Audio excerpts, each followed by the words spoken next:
This is going to be the best season yet from our young star in Bam Adebayo due to him trying to prove everyone wrong. I'm here to break down all the details on this episode of Heat Digest, so let's not waste any time and get right to it and break down Bam Adebayo and his new and improved game. Now, there's a few things we have to break down before we get into the expectations of next season for this young man in Bam Adebayo. So we'll start with last season, specifically the second half of last season, the NBA season that is. Bam Adebayo we saw start to implement a three-point shot just a bit more, frequently shooting them just from game to game. But again, the numbers weren't great, and again, it was just something that he was shooting when left open or just flat out had to shoot it due to shot clock or the game clock running down.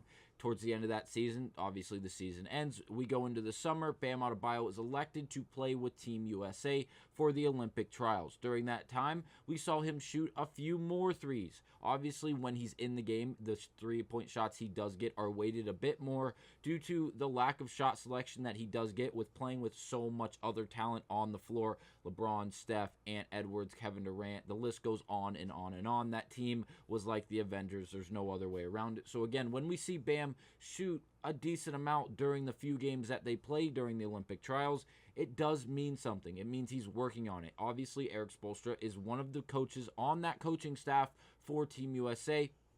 So he's got to watch Bam Adebayo really work and develop on this game while working out with other elite level talent. And it seems like things may be going in the right direction for Bam Adebayo and his three-point shot. Now, this is from Brendan Tobin on Twitter. Shout out to him. And he goes on to say, Bam Adebayo believes Erik Spoelstra trusts in his three-point shot now and plans on getting him up at least 100 three-point attempts this season. And again, this is from this morning, so shout out to Tobin.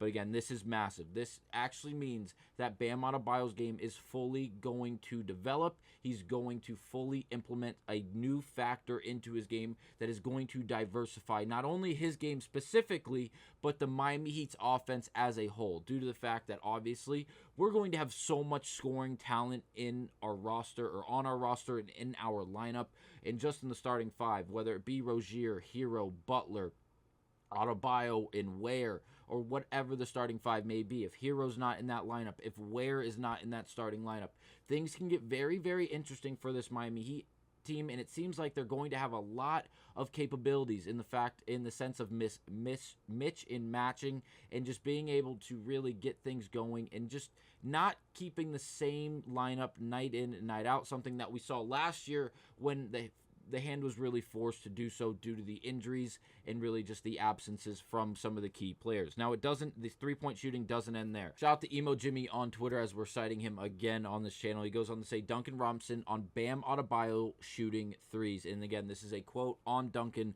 about his teammate Bam and his ability to shoot the three-point shot. As Duncan goes on to say, and I quote, Bam can shoot. I believe it. I've believed it for a while.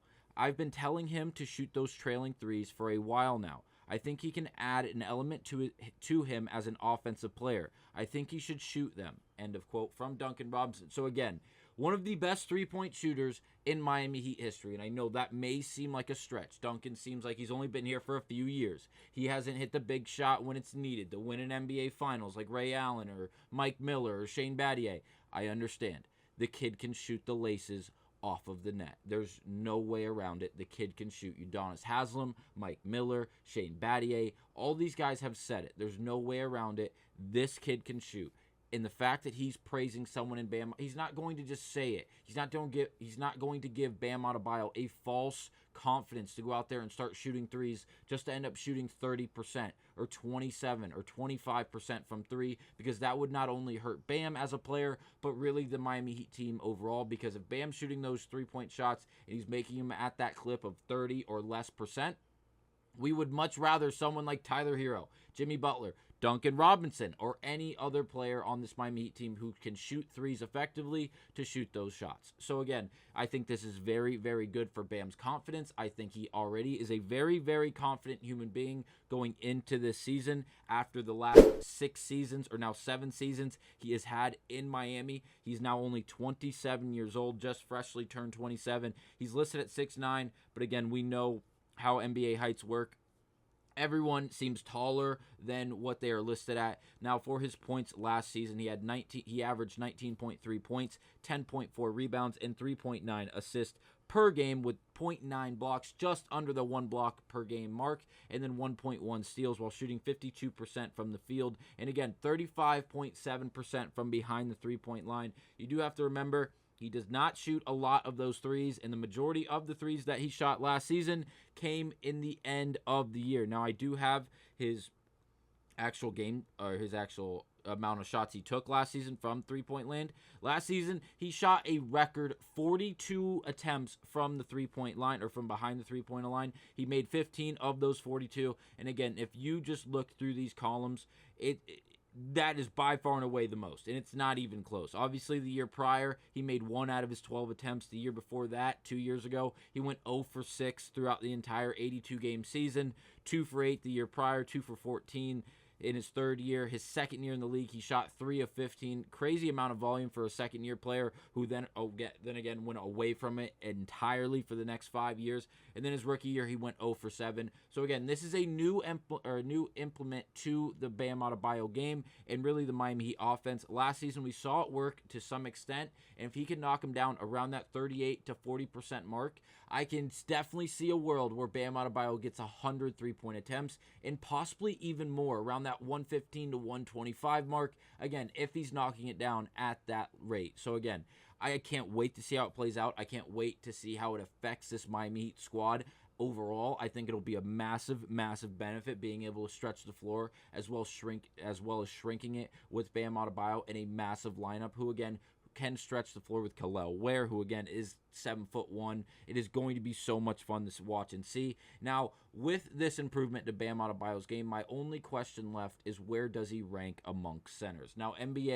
shout out to Emo Jimmy, who posted Hoops Hype's NBA center rankings for this up-and-coming season, and Bam Adebayo is in the 6th spot. Now, I have a few problems with this. Nikola Jokic is 1, Joel Embiid is 2, Anthony Davis is 3, Victor Wembanyama is 4, Sabonis is 5, and Bam Adebayo finds himself at the 6th seed. Now, I understand it's preseason. I understand I still feel weird calling Bam a center, even though that's the only position he has played in the NBA. But again, I still would think he would fit greatly at a power forward position, and he'd be a lot more free of being able to play the game of basketball. And I think he'd just be more well-suited, if you will, to play the power forward position over the center. But again, he's played center all his career up to this point, so he is a center.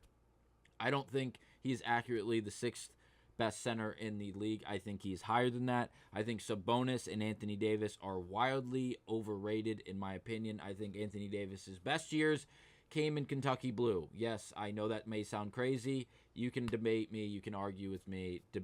Drop a comment if you will. I know the Lakers fans don't like to hear that. And also, you won't like to hear this either, and it's wildly accurate. You should have traded Anthony Davis the year after you signed him, and I'm not kidding. The year after you signed him, you should have shipped him off for everything you could have gotten, and your life right now as a Laker fan would probably be significantly better. But again, you guys will never say that because you're Laker fans. But again, Bam Adebayo is 3 to 4 without a doubt. Obviously, Wembanyama is way too young to put him above both of these two very elite level players in Sabonis and Bam Adebayo. But based off of what he did last year, he's undeniable. I understand the argument. But again, this is really like a 3A, B, C type of conversation because obviously Jokic is without a doubt, he is 1. And then Embiid, when healthy and on the floor, he's like 1B. So when we get into this 3, 4, 5, and 6 ranking, it's very, very tough, and it's very, very debatable, without a doubt. But again, by the middle part, if not end of the season this up-and-coming year, I believe Bam Adebayo will be a clear-cut top 3 center in the entire NBA after the new additions to his game. Thank you. That'll be it for this episode of Heat Digest, and I will see you guys on the next one.